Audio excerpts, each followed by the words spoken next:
এক সময়ের আলোচিত এবং সমালোচিত ক্রিকেটার নাসির হোসেনের বাড়িতে যাচ্ছি। দর্শক মণ্ডলী, নাসির হোসেনের বাড়ি আপনি আগে কখনো দেখেননি এবং ইউটিউবে এ ধরনের ভিডিও আমি খুঁজে পাইনি। এজন্য গিয়েছিলাম নাসির হোসেনের বাড়িতে আপনাদের দেখাবো বলে।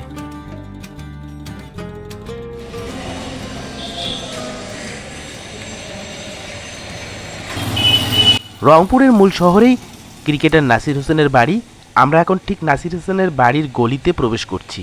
আর এই বাড়িটি হচ্ছে দেওয়ানবাড়ি রোডে, দেওয়ানবাড়ি জমিদার বাড়ির ঠিক পিছনে। আপনি নাসির হোসেনের বাড়ি দেখলে অবাক হয়ে যাবেন। আমরা এখন গুটি গুটি পায়ে নাসির হোসেনের বাড়ির দিকে এগিয়ে যাচ্ছি। দর্শক মণ্ডলী, ভিডিওটি দেখবেন, দেখলে আপনি একেবারেই বিস্মিত হয়ে যাবেন এবং আপনার চোখ কপালে উঠবে।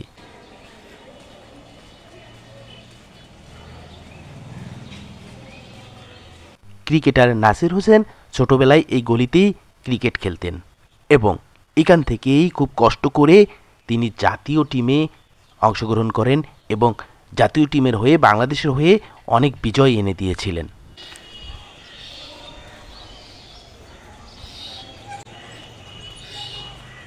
বন্ধুরা আমার, আর কিছুক্ষণের মধ্যেই আমরা ক্রিকেটার নাসির হোসেনের বাড়ি দেখতে পাবো।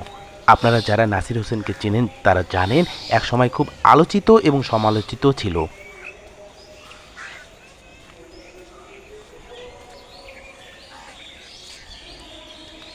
বন্ধুরা আমার, এই হচ্ছে ক্রিকেটার নাসির হোসেনের বাড়ির গেট।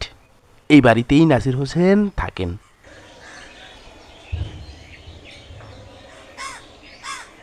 আপনারা যদি কখনো রংপুরে আসেন তাহলে দেওয়ানবাড়ি রোডে আসবেন এবং যে কাউকে জিজ্ঞেস করলেই নাসির হোসেনের বাড়ি দেখিয়ে দেবে।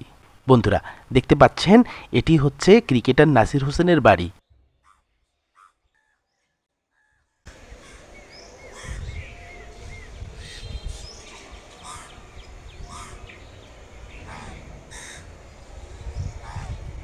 আমরা এখন ক্রিকেটার নাসির হোসেনের বাড়ির গেটের সামনে অংশ দেখতে পাচ্ছি এবং আপনারা কখনো এই ক্রিকেটার নাসির হোসেনের বাড়ি দেখেননি, কোনো ভিডিওতেই দেখেননি।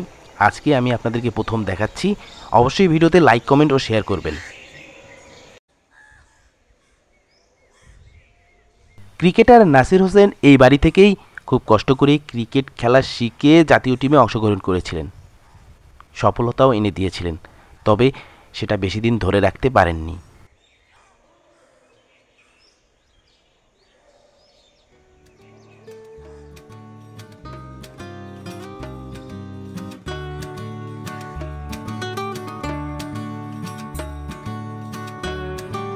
বন্ধুরা আমার, খুব অল্প সময়ে বাংলাদেশের জাতীয় টিমের এক সময়ের কিংবদন্তি প্লেয়ার ক্রিকেটার নাসির হোসেনের বাড়ি দেখানোর চেষ্টা করলাম। কেমন লেগেছে জানাবেন। ভালো লাগলে লাইক, কমেন্ট ও শেয়ার। আর আপনি যদি এই ধরনের ভিডিও আরও দেখতে চান তাহলে অবশ্যই চ্যানেলটি সাবস্ক্রাইব করে সঙ্গে থেকে যাবেন। দেখা হবে নতুন কোনো ভিডিওতে, নতুন কোনো স্থানে। সে পর্যন্ত ভালো থাকবেন, সুস্থ থাকবেন। আসসালামু আলাইকুম।